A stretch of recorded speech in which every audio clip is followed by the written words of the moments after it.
I cannot wait for you to hear this episode. Today, you're going to meet Alex. He's a very special man who is a father and a husband and has been through so much to build his family.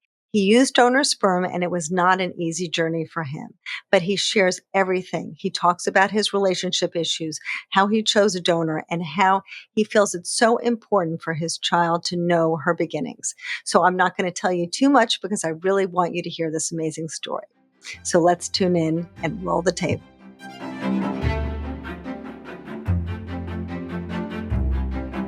Welcome to Building Your Family. This is a podcast about donor conception, surrogacy, fertility treatment, and all the ways the modern family is built.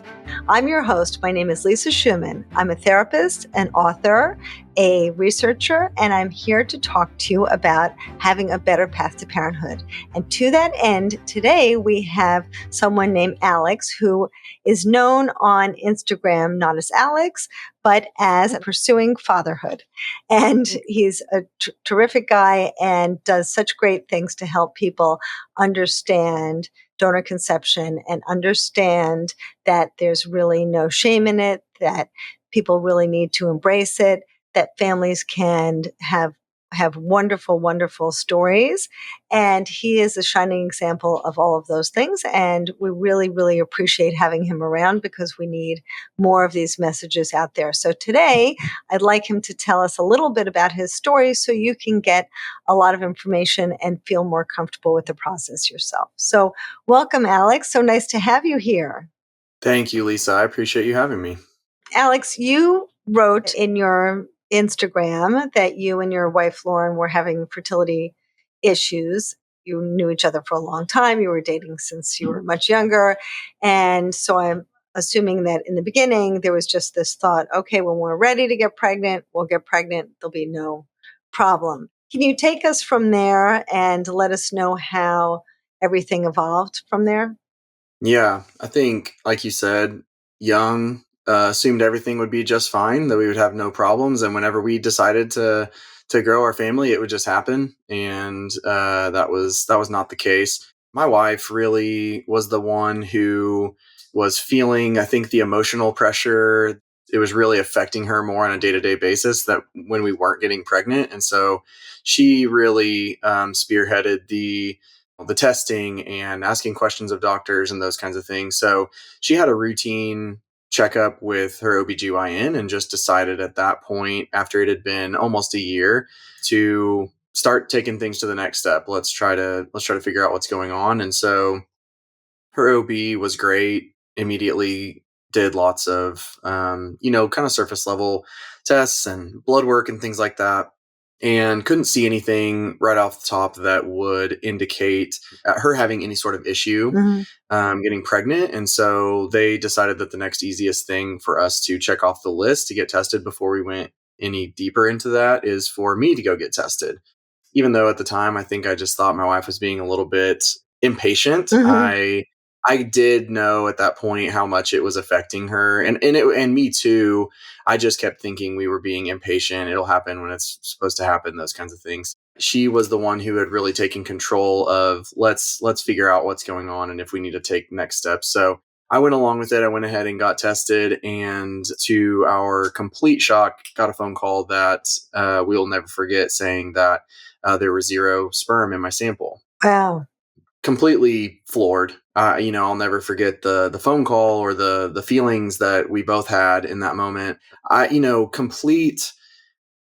said shock, but I think really I can't understate how naive we were to the infertility world in general. I didn't even know that would be a possibility, to have 0 sperm. Yeah.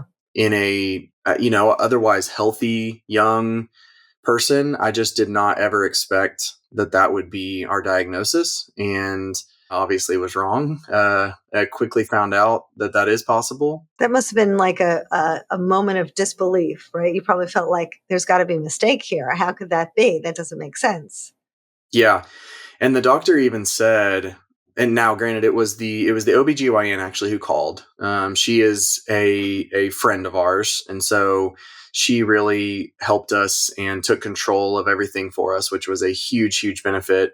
And so I felt more comfortable, I think, in that moment to be able to start asking questions and a lot of things that she couldn't really answer, like is this right? I mean, is there any way that this could have been wrong? And she did say that there is that possibility that there was something that could have gone wrong. Let's retest. We always, especially if it's zero, we always retest. And so I immediately, scheduled the retest, went back in, and that also came back with zero. And Oh so gosh.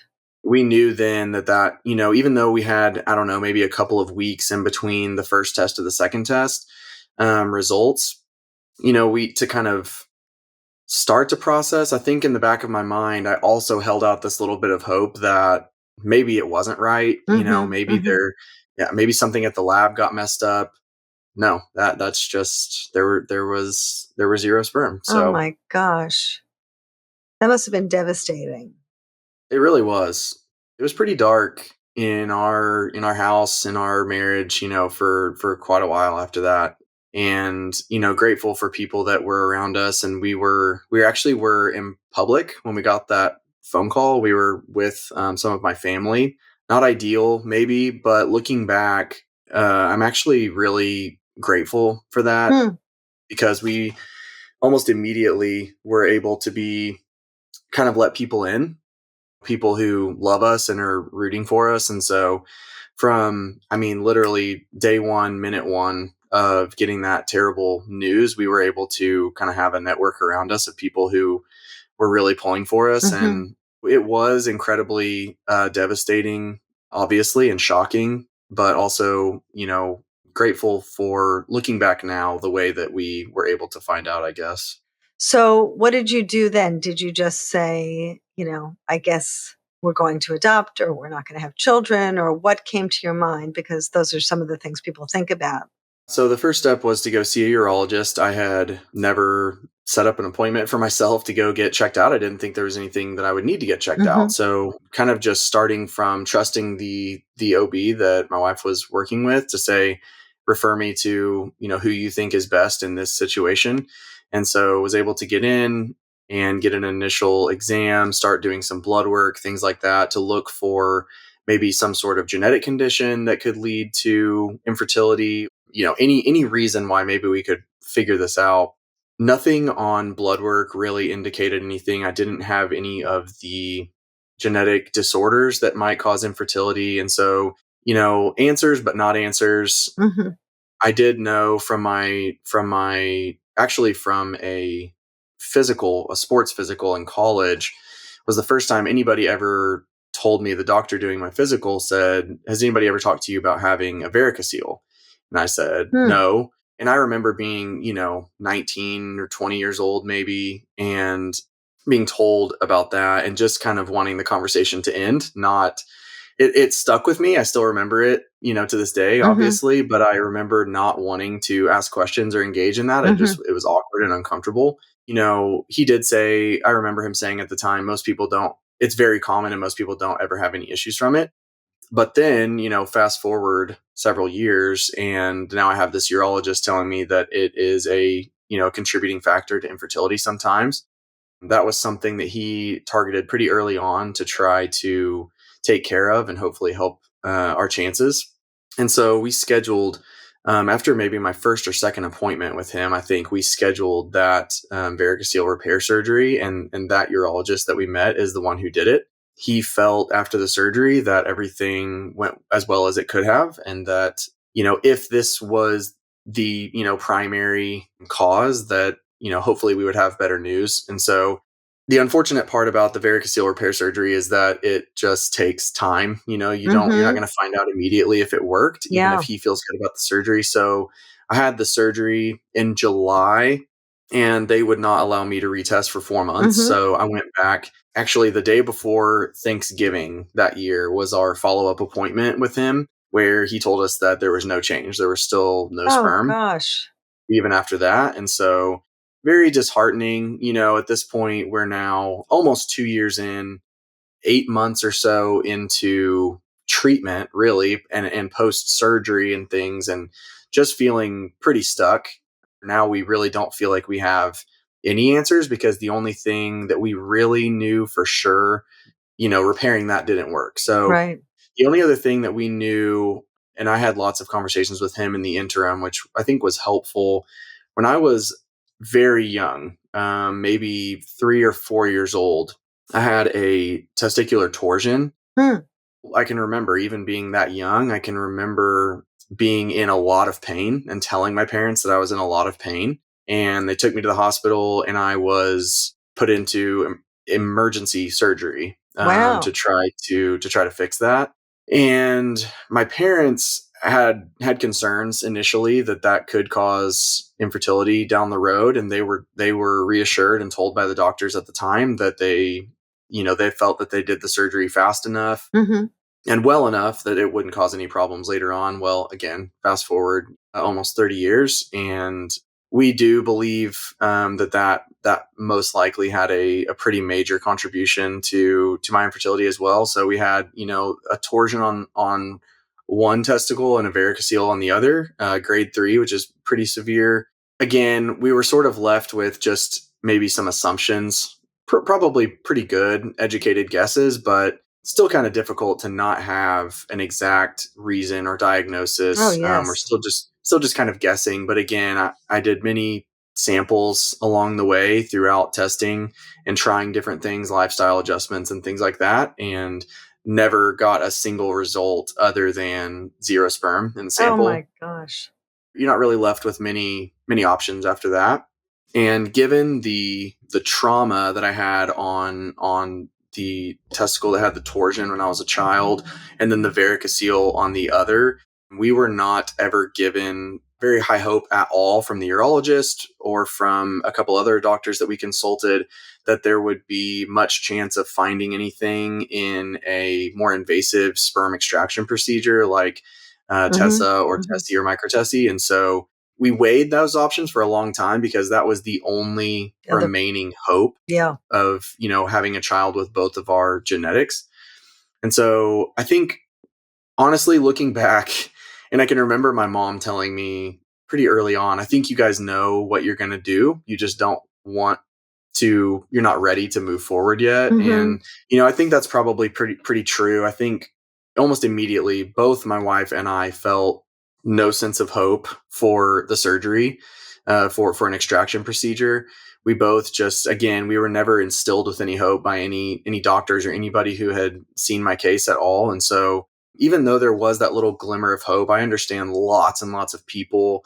I talk to people all the time who say, I just can't stop until I know that we've turned every stone. Hmm. And I think that affected me. But in the end, my wife and I decided together that we didn't feel that way.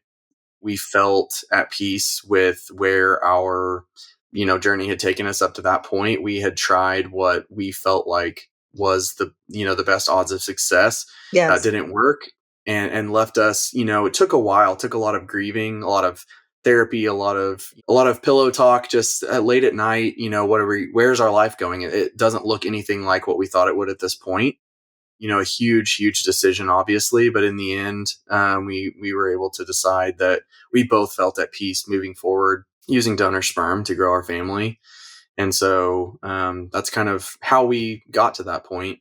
You mentioned therapy. So, just I think for everyone out there who's kind of faced with this decision, how am I going to move forward? How is it going to affect my relationship? It sounds like you and your wife still felt very close. It didn't cause a rift in your relationship. You were still very close and very connected, which is a beautiful thing and what you need.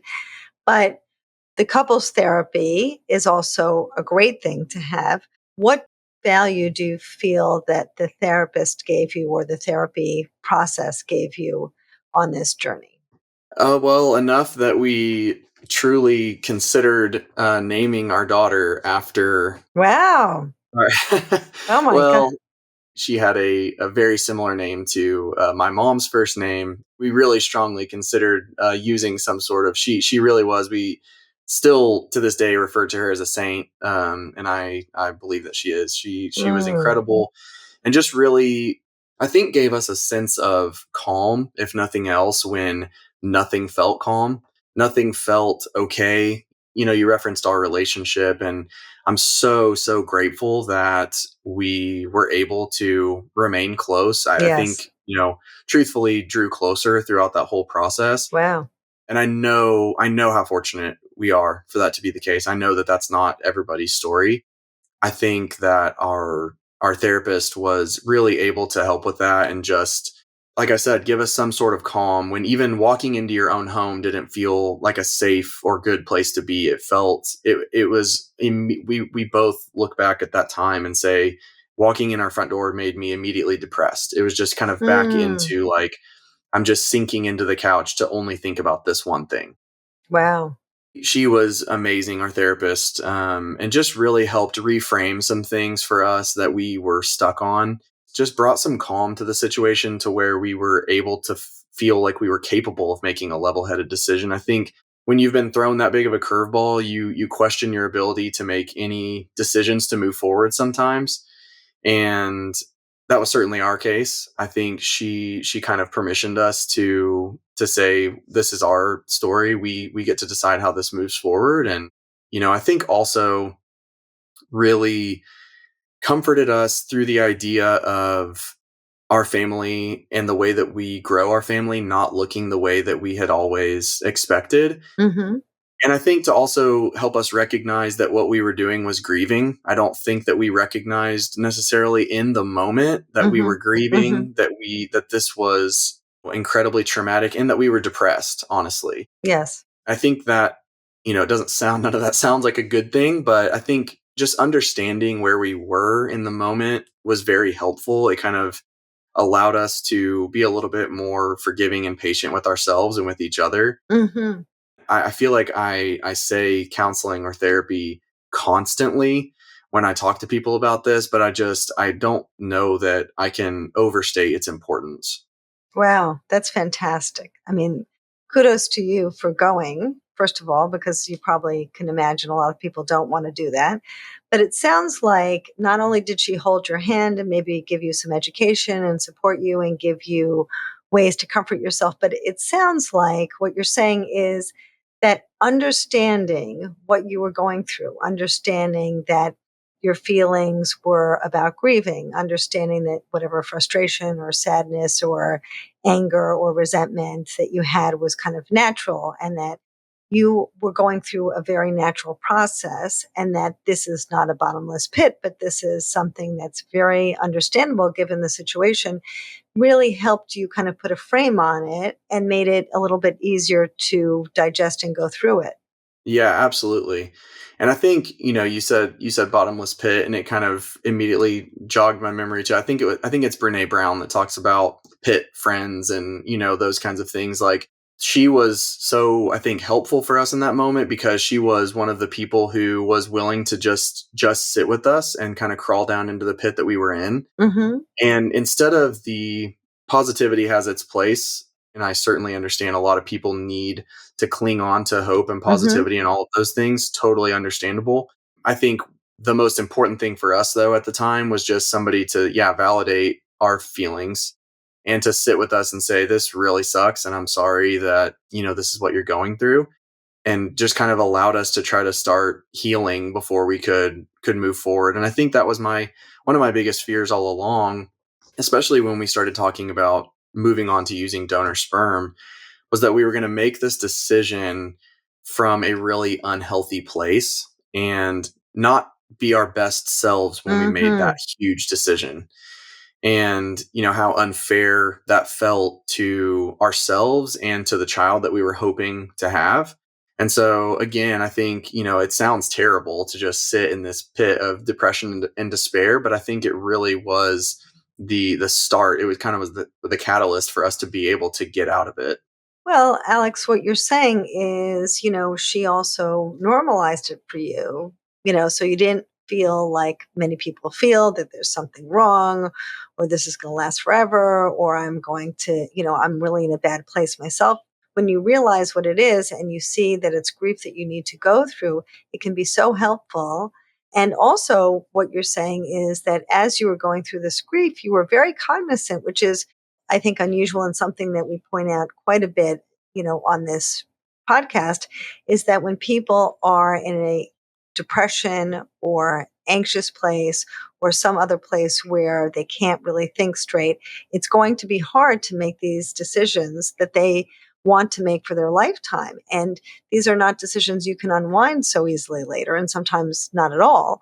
And so I think that that was very insightful when you were in this tough place to think, I really want to be a little bit more level headed than I can be at this moment before I make these decisions.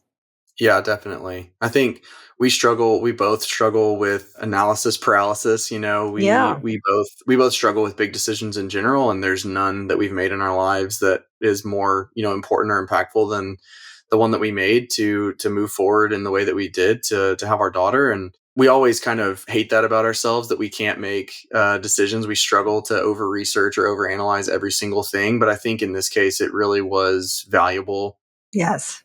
and really important. Yes. And, brings you some comfort. As you said before, if you feel like you're really researching something thoroughly, it does bring you some comfort in that process, right? Yeah, definitely. So, how did you start that process? Because it's so difficult and overwhelming to kind of look at this kind of Match.com sort of experience of choosing a donor. It's really kind of a little bit impersonal in our culture. And so, how did you start that process? Yeah, we had a long time to really start talking about how we might want that to look. We were incredibly fortunate to have met a couple of families in the interim Hmm. between, initial diagnosis to us actually deciding this is how we're going to proceed and move forward. We were able to meet a couple of families who had gone through exactly what we were going through and already had children through sperm donation. And so dumb luck on one of those scenarios, finding out that this other family had gone through that. They just kind of opened up to us actually at a wedding and Wow. changed our lives truly. I think that getting to know them was really big, and meeting this other family along the way was just so important to us. Like you said, the word normalized earlier. I think that that's really what this did for us, was to say, okay, they made this decision, they moved forward, they've kind of, cleared this path ahead of us, is how it Hmm. felt. And survived it. Yeah, right. And seem to be happy and have, Hmm. no, I've said this before, but you think in the moment, what is my life going to look like if I make this decision? Am I going to have some, alien child that, Yeah. it feels so foreign Yes. and very scary. So in the end, we decided to switch clinics to an RE that we had many friends actually refer us to, Hmm. and so some of which had used donors and had children. So we felt confident that they at least kind of could handle our situation and help us move forward the way that we wanted to. So during those couple of years that we were going through treatment and processing and grieving and going to counseling, we were slowly making other decisions to move forward. And so Hmm. one of those was to switch to this RE who, first appointment sat us down in his office and just said, do you want to consider this? Is microtesty or anything like that still on the table? And we had felt pretty comfortable at that point to say no, we're ready to move forward. We've made this decision. So he said, okay, here's a list of the banks that we have vetted and feel comfortable with. You can start there if you would like to do that. Hmm. We kind of went home terrified, but decided to start kind of signing up to join these different cryobank websites to look through their catalog of, Match.com type websites, Mm. like you said. Very strange. Wasn't a fan. I've said that many times. I did not like the process at all. I think Yeah. that I kind of weirdly thought that I would, because I think we both held out hope that we would open our computer and just know, we would just find this person that would immediately feel like the right choice. And that never happened. Looking Mm. through 5 different cryobank catalogs, countless hours, I made a huge master spreadsheet to compare and kind of rank almost based on different attributes and things like that. I kept thinking, if we keep looking, if I can see everybody's catalog, then I know that that one person will be there, that just kind of the skies open up and we know immediately that Mm-hmm. this is the exact right choice for us. We are not those people, and that is not how it happened. Mm-hmm. It was just many, many hours of pouring through these websites, trying to hopefully find someone that stood out.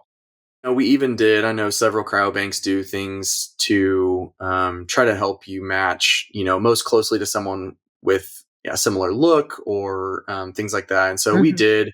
We kind of went through some of those things, and I think what we realized pretty early on as we were going through this whole process was that we were looking for my clone, Mm-hmm. and that person doesn't exist. We did not ever find me in any of those websites, and so Yes.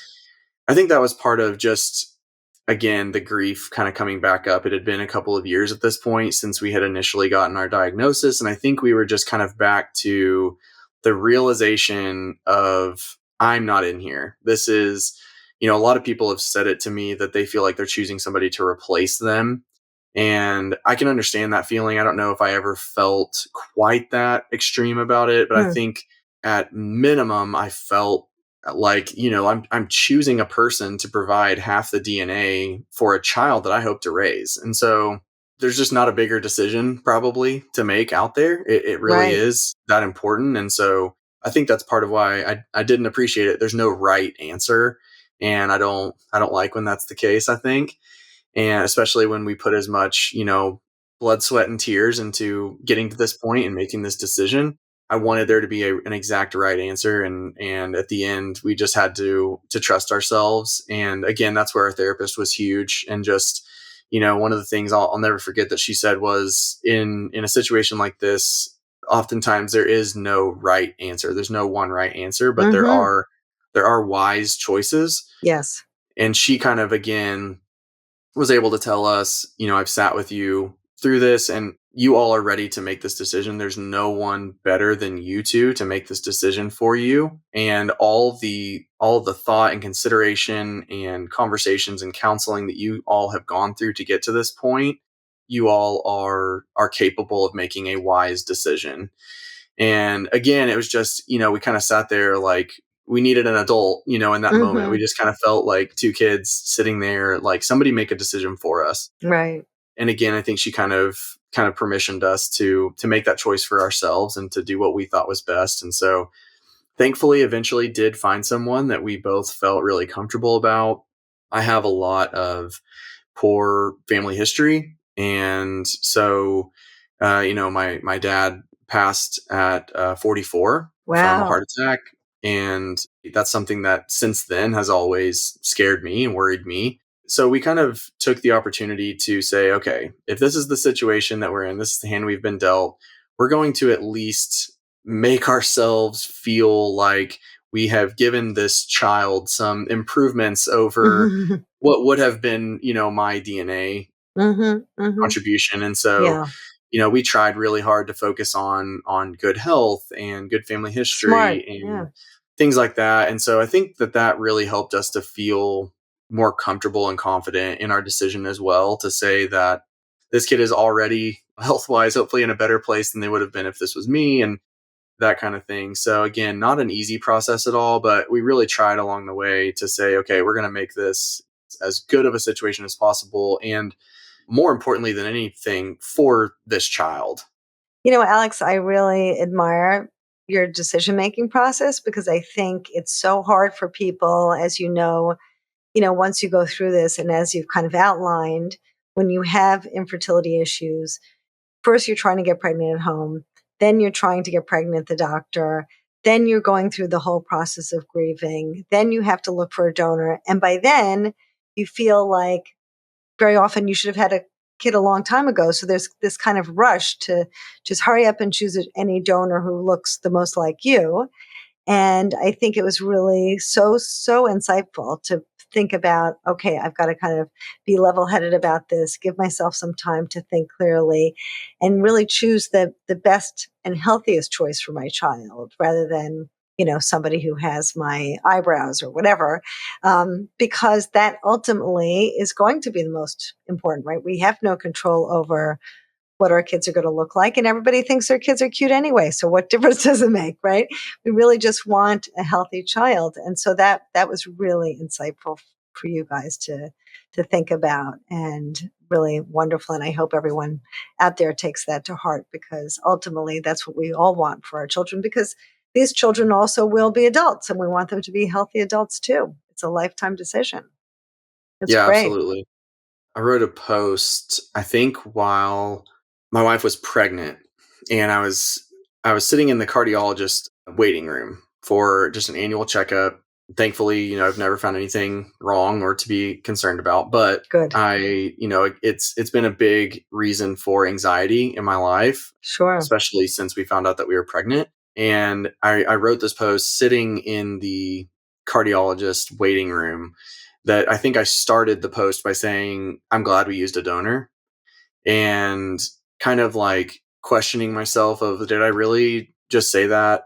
You know, and I think it was just a big reframing moment for me of, obviously this does not mean we pressed an easy button and like we're off the hook for the rest of our lives. I 100% know that that's not the case. Yes. We have many, difficult conversations ahead, I'm sure. Mm-hmm. But in that moment, I really just felt like, man, I'm so glad and hopeful, at least right now, that my daughter's never going to have to feel the way that I feel at, Mm. 32 years old, sitting in a cardiologist waiting room with a bunch of, 80-year-olds, because I have crippling anxiety about my own health some days. And Yes. so I think that there was this kind of gradual progression to feeling like, I hope that we have made this into a good thing for our daughter. That's so wonderful. My name is Lisa Schumann. I'm a therapist, a researcher, an author, and I am passionate about helping people find a better journey to parenthood. I created the Center for Family Building to help people understand how to make decisions, not just for the short term, but for a lifetime.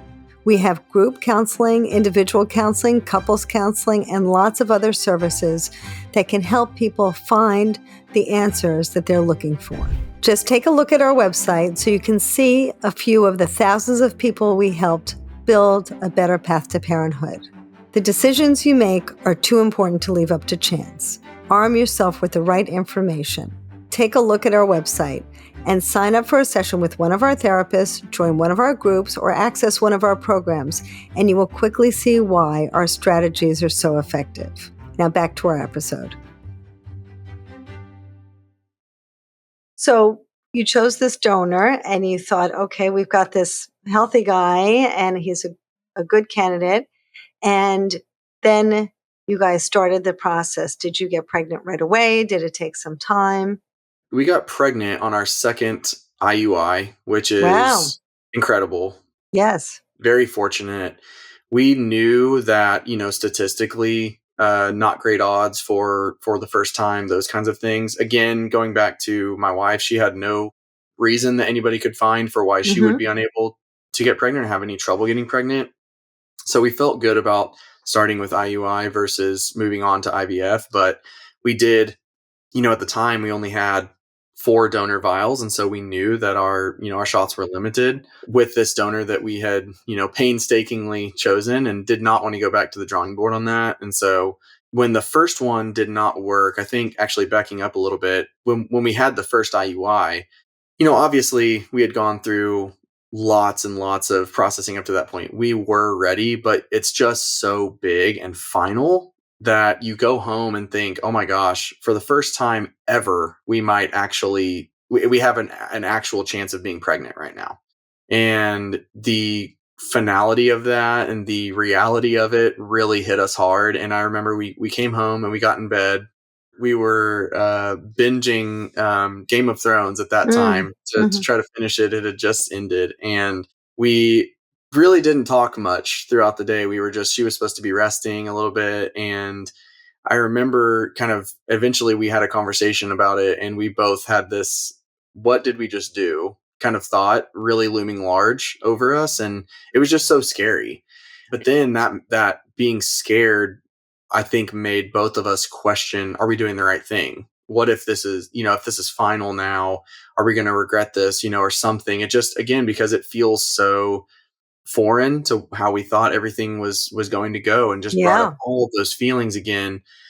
And then, 2 weeks later, we go and we test and it's negative and we're devastated. And I Mm. think, as terrible as it is, I think that we needed to be sad about that. And it really made us go, okay, we really want this. We have done everything that we could possibly do up to this point. We've done our very best to educate ourselves, make the best decision that we could. We are ready and we do really want this. And so, really, for us, could not have worked out more beautifully that then the very next cycle is the one that worked for us. So it confirmed that you really wanted it. But I think what's also, I think interesting for people to think about is that here's one more touch point in your process where you have conflicting feelings. And that's natural, right? To think, oh, we wanted a baby, but wait a minute. Now what are we doing? Right. And so just to even have that feeling is completely natural as you go through this. And how was the pregnancy? Were you having ambivalent feelings then, or any anxiety about it, or was it just peachy? I think that it transitioned from anxiety about this being the right decision to now anxiety about, we have this human that we're going to have to take care of, that Mm. I need to start preparing for the next phase of, really, of kind of progressing through the grief that we've experienced, because now there's this whole other person that needs to be the primary focus of, our concerns. And so it moved to, how are we going to talk to her about this? When are we going to talk to her about this? Who all are we Mm. going to tell in our lives? Because, like I said, from day one, minute one, we had a support system who all kind of knew everything that we were going through, but we hadn't, the world at large wasn't fully aware of everything that we had been going through, and the fact that we had used a donor. Now we need to move on to all those conversations of, how do we go from here? So it wasn't necessarily that the anxiety went away, it was just that it shifted to something else. I think overall, the pregnancy was great for both of us. One of the main reasons why we decided to use donor sperm in the first place was because we both really, really wanted to experience pregnancy. I even did too. Like, I really wanted that. And the just childbirth, and the newborn phases and all of those All of things, it. I wanted to be involved in all of it. If you can't tell from this much into our conversation yet, bit of a control freak when it comes to certain things like that. And so I think Mm. my wife and I both felt like this just puts us in the best position again to make Yes. all the choices that we think are the right choices for our child. And Yes. so we really enjoyed all of that. And thankfully, she had a healthy pregnancy. And we were able to really kind of enjoy all of that. And honestly, so, so grateful that we got that experience. And then childbirth. My daughter was actually born on my birthday, which Wow. was just the best. That's incredible. Still is so great, that we get to share our birthdays together. And I stopped having birthdays 4 years ago. Really, that was the last one for me. She was the last big gift for me. But It's I incredible. could not be happier about it, because I get to just spend my birthday doing whatever she wants to do. So it's pretty fun. Oh, that's beautiful. That's so nice. Yeah. Well, I can certainly tell, and I think everybody here can tell how fond you are of her, and certainly on your Instagram post, which, you can see how much you adore her. And that's wonderful. You guys have a very close relationship. Did you worry about that as you're going through this, knowing that you were using a donor? I did. I think that's most people's number one concern Mm-hmm. is, there's a genetic link missing now between us. Is that going to be something that creates this divide between us? Are we both just going to feel this division? Right. And, I'm thrilled to say, at least in my case, that has never, been our story. From the night that she was born, I have felt connected to her, and I have felt like, I've told this and written about this before, but on the night that she was born, she was, the doctors come in and they poke and they, pick her up, what feels like 100 times throughout the night to check Mhm. on her. My wife was exhausted and sleeping, and it was the middle of the night, and they came in and they took our daughter's diaper off, and they were testing her and checking her things, and she was cold and crying, and they wrapped her up and they brought her back over, and I got up to get her because my wife was sleeping, and so I took her and I sat her down and kind of just laid her on my chest, and she was screaming, and as soon as I put her on my chest and I started talking to her, she immediately stopped crying. Her mouth was wide open, and she just Oh. looked at me in the eyes and just stopped crying, and then closed her eyes and laid her head back down on my chest and went to Oh. sleep. I think in that moment it hit me how comfortable she felt with me. And it just gave me this reassurance that, she feels calm and comfortable with me. She knows who I am. She knows that I'm here to take care of her. And, I hope that throughout all of the maybe difficult conversations we have ahead, I hope that she always knows that and feels that way about me. Hmm. Oh, that's beautiful.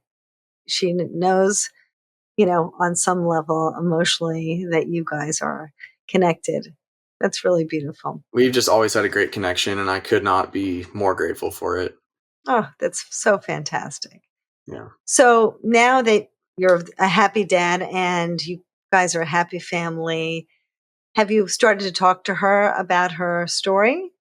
We have, yeah. We Mhm. we immediately got a couple of books to kind of read to her and help Mhm. introduce that a little bit. We, practiced even as a newborn. I would every night I would feed her a bottle before bedtime and rock her and put her Mhm. in her bed pretty much every night to give my wife a little bit of a break probably from being, touched and clung onto all day. But then Yes. also I wanted that time, and it was very, very special for me, and so I would kind of use that time a lot of nights to talk to her. And I would just, she has no clue what I'm saying, but I'm just kind of That's talking to great. her about how I feel about her, but also, how she came to be. And that I hope that, even though I know she may have some feelings about that one way or another as she grows up, I hope that we're always able to have conversations about it. And that I hope, she always knows that we made every decision the best that we could along the way for her.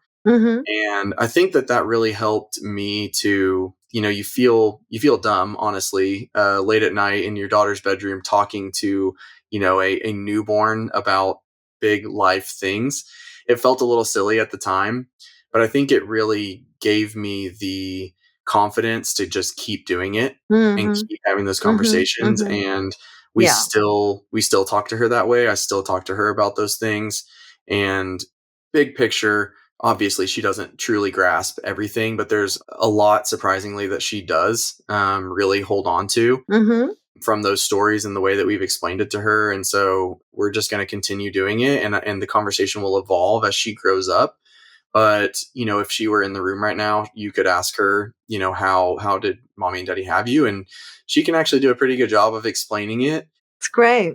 We're pretty proud of that, and it makes us feel good that at this phase, obviously she's very young, but she's comfortable and confident about telling, her story. And so just hoping that Nice. we're able to give her that confidence as she grows up. That's wonderful.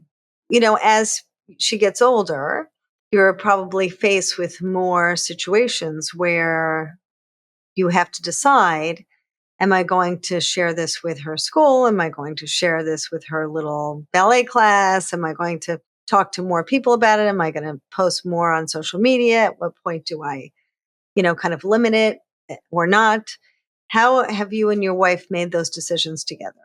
I think that we have just tried to take it case by case. We did tell her daycare because just there were things, she had an allergic reaction one time at school to, thankfully, just a skin allergy.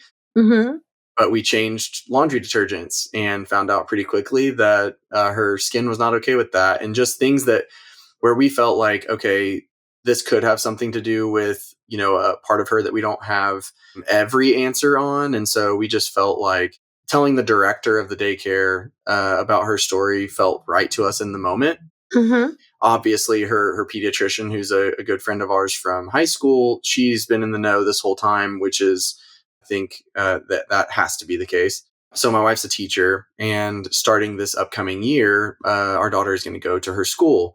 She's Oh. going to start pre-K there this year, and so we have started the conversation of, okay, who needs to know? Because if they do some little family tree project in class, and Delaney says something about being donor conceived, I want the teacher to be able to guide that conversation in the right way, and Mhm. not to shut her down or to say no, you're not, or something like that. I mean, Mhm. I don't know how they would handle it if they didn't have all the answers and all the pieces to her puzzle. So we have already actually told, there's two candidates for who could be her teacher for this upcoming year, and both of them know. Again, we're Mhm. in a unique situation where my wife's friends with them because they work together, but we have decided that that's important to us, and Mhm. so I think in most cases we have just handled it, like I said, in a case by case basis, but erred on the side of, if there's any reason why they would ever need to know, we're going to tell them. That's done well for us, I think, for a couple of reasons. One, I think it is best for Delaney in those situations because if she were to bring it up, they all are involved in the story. They know all the answers kind of for her. But then two, I think it's also only grown our support system and network of people who have been rooting for us, but then also feel hugely connected to Delaney, and just really she's got like her own little fan club, it feels like sometimes, Mm. of people who are just so, I don't know, just kind of on her team, if that makes sense. It's wonderful. Just really always there, looking out for her. And so, like I said, I think being open with a lot of our family and friends and involved people in her life has really been a good thing for us. That's great. So what's also so wonderful here is not only Alex, obviously you've been so thoughtful about this, but you and your wife have decided, okay, what's our parameter, right? Just like you don't put your last name on your Instagram page, like you decide what your boundaries are, and the two of you are on the same page about it, which is so important. And people don't often do that because it's hard to do it, right? It's hard to kind of, you just want to kind of go about your life and go to the ballet class and go to mommy and me or whatever and not think about it. But these are things really worth thinking through and making a decision, not just for yourself and for your child, but for each other as a couple. You want to be on the same page. You don't want to be in a situation where you're caught off guard and then one person says something, the other person's upset about it. So I think that's wonderful that the two of you really made that decision together. Thank you. It's not been easy, and we've questioned ourselves a lot along the way, but I feel like I'm largely open with it. But Mm-hmm. we have retained some form of privacy there, Mm-hmm. just because Mm-hmm. we, even family, we have some family that it feels a little bit unsafe to bring them Yes. in at this time, and Yes. so again, if I ever feel like it's in Delaney's best interest for them to know, then I will bring them in on that. Mm-hmm. But yeah, that's another thing that we kind of worked through, as well, is just kind of where's that line between the shame and secrecy in all of this, and what's actually just kind of protective privacy, Yes. and doing what's best for our family. Absolutely. That's fantastic. And as you think through these things, because obviously you've been so thoughtful with so many other subjects, so I'm assuming you've also started to think about what it might be like to contact the donor at some point for medical or emotional reasons, or maybe donor related siblings. What are your thoughts there? So we actually are connected already with several of Delaney's siblings. Oh, wow. And I have sort of taken charge of that group and just said, okay, I've done my best to find everybody that I can find, Mm-hmm. and I kind of keep records of who we have connected with, and parents' names, and where they live, and what their children's names are, and those kinds of things. And then actually started a Facebook group, private Facebook group, for all of us to be able to just share pictures, or kind of update on how each family is going, which has been really good. I'll be very interested to see how it evolves, because Mm-hmm. so far none of us live close to each other at all. Also, all these babies started being born right at the onset of COVID, and Oh. so no real travel at first, and those kinds of things kind of took some of this out of our hands. But now the older bunch of kids are getting to where I don't know if meeting up is a possibility, or if that's something that some of the other families want. but we are starting to have some conversations within the donor sibling group. How are we going to talk to our kids about this? How do you guys want to explain that the same donor has helped other families grow their family? And so we are working through that. I think that the hard part there is that it doesn't just involve us.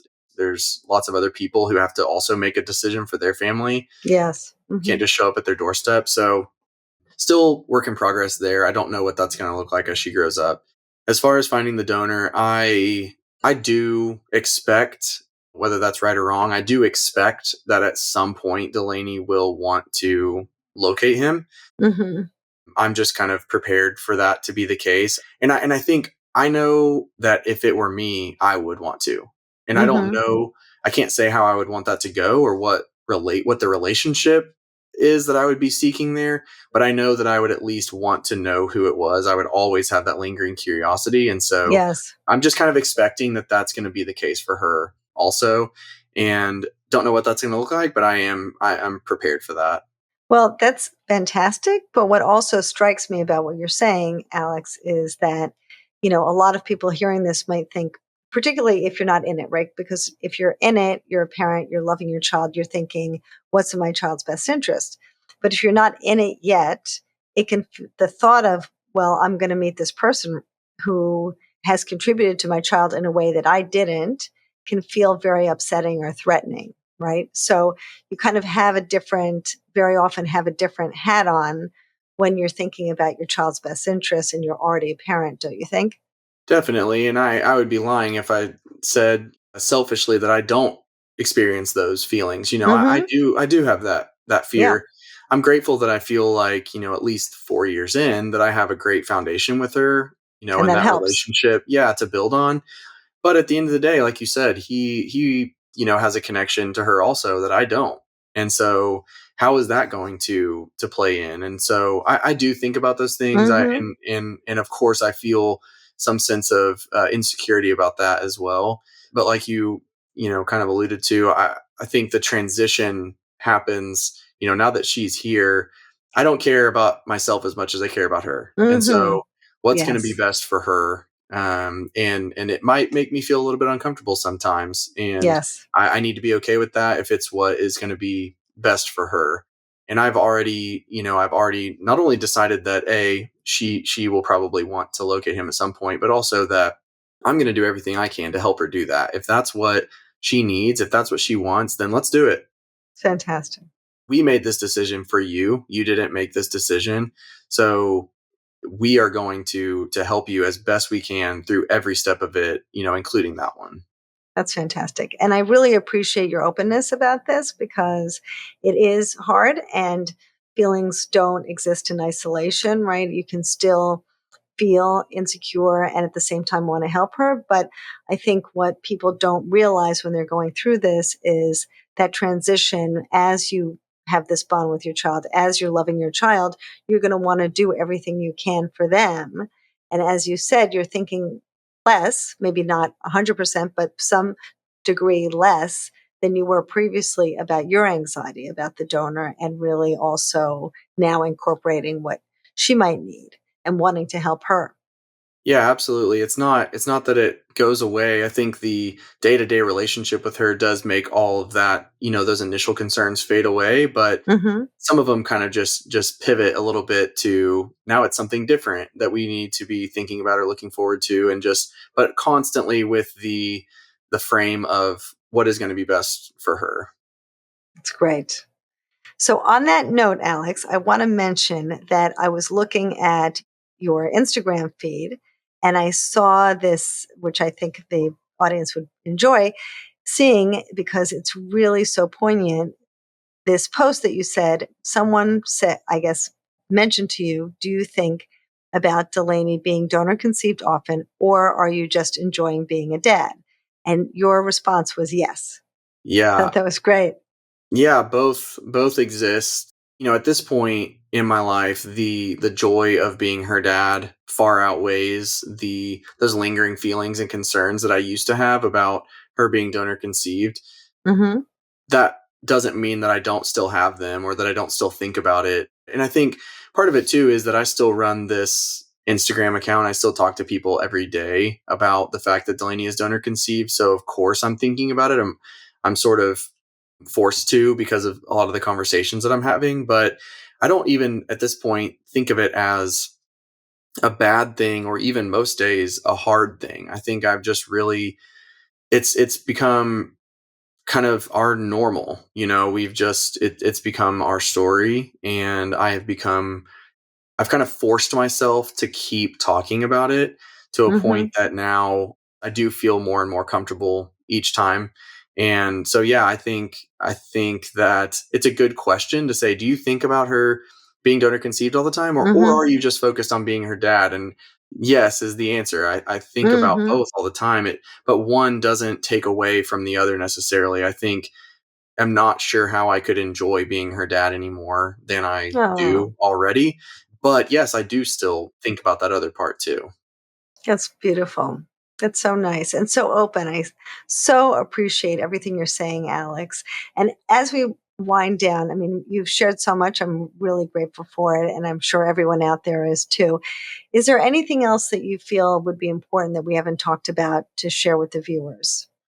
I think we've touched on a lot. I think one of the most important pieces, if this is something that you're going through currently, is just hopefully you can take away from this that you are not alone. I think that is Mm, a dominating feeling when you are in it at the beginning, especially.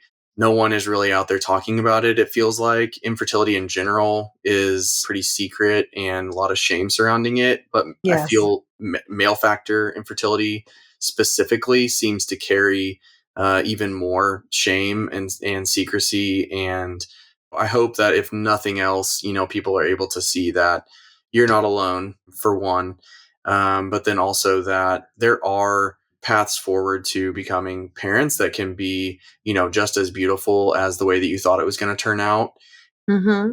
Only you can decide what the best decision is for your family, but it doesn't necessarily always have to mean that infertility means the end of the road if growing your family is something that you still want to pursue. That's great.